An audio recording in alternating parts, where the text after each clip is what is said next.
Lorsque nous sommes arrivés devant le Parlement, les slogans avaient évolué en « que les Russes rentrent chez eux ». Les gens ne souhaitaient pas une abolition totale de ce qu'on appelait à l'époque le socialisme. Ce n'était pas leur objectif. Ils voulaient un socialisme à la hongroise. Si les Yougoslaves pouvaient se dispenser de l'assentiment de Moscou, pourquoi devions-nous être les satellites de ces foutus Russes ?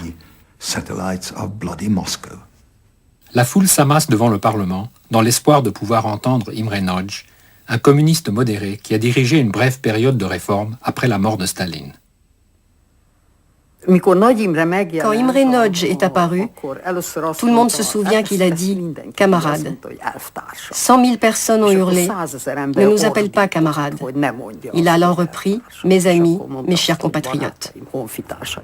Et en ce moment-là, un immense applaudissement qui montrait que tout le monde, qu'il soit communiste ou non, s'il est maintenant avec nous, alors évidemment il est avec nous pour toujours. Et Imre Nagy n'a jamais rompu cette sorte de pacte qu'il a, je pense, conclu en ce moment, en son fort intérieur, avec la foule et avec la population. Alors, 8h30, après le discours d'Imre Nagy, nous avons entendu que le secrétaire général du parti, Ernő Gerő, nous a qualifiés de fascistes.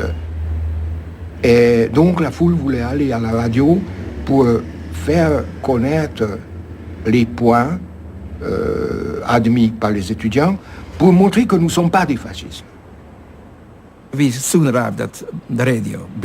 Nous sommes arrivés près du bâtiment de la radio et une délégation s'apprêtait à y entrer pour exiger qu'on arrête le programme en cours et diffuser les revendications.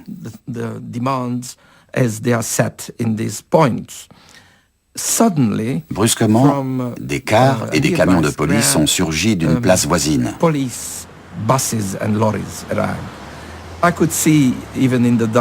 Malgré l'obscurité, j'ai pu voir qu'il s'agissait des hommes de Lavaux et qu'il y avait danger. Ils sautaient des cars et des camions armés de mitraillettes.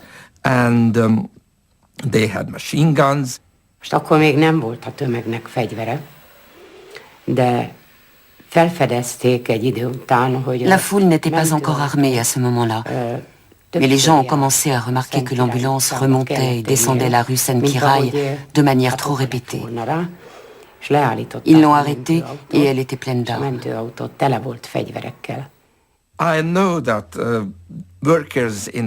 Je sais que des ouvriers de l'usine de Csepel, dans la banlieue de Budapest, où l'on fabriquait des armes, ont été avertis.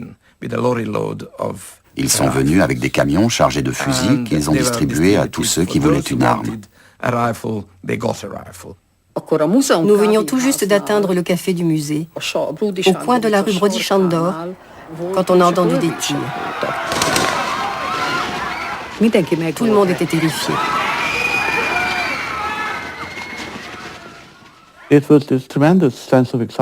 y avait cet immense sentiment d'exaltation et d'euphorie, cette soudaine délivrance de ce que nous subissions depuis des années et des années. Ne rien dire et baisser la tête.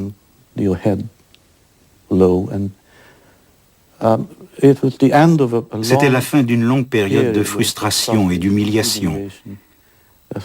C'était tellement sensationnel que le danger ne m'a pas effleuré l'esprit.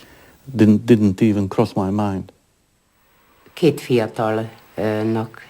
jeunes se sont emparés de deux guitares.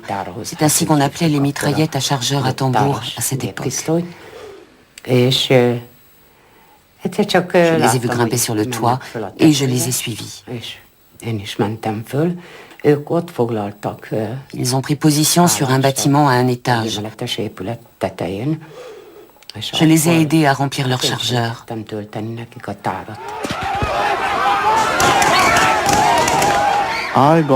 J'ai pris un fusil et je me suis abrité derrière le muret en face de la station de radio. Les tirs se sont intensifiés. C'est la première fois que j'ai vu mourir un homme.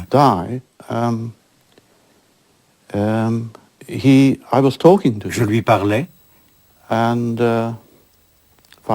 et 5 ou 10 minutes plus tard, il ne me répondait plus.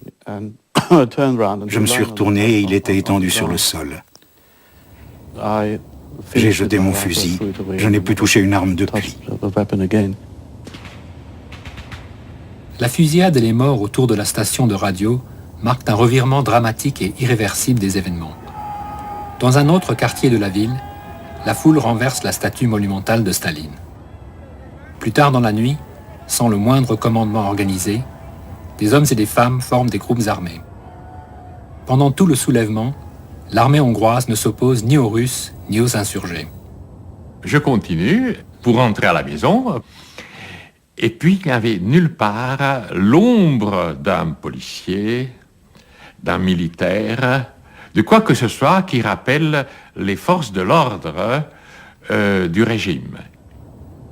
En un très court laps de temps, en quelques heures, le régime communiste s'était effondré.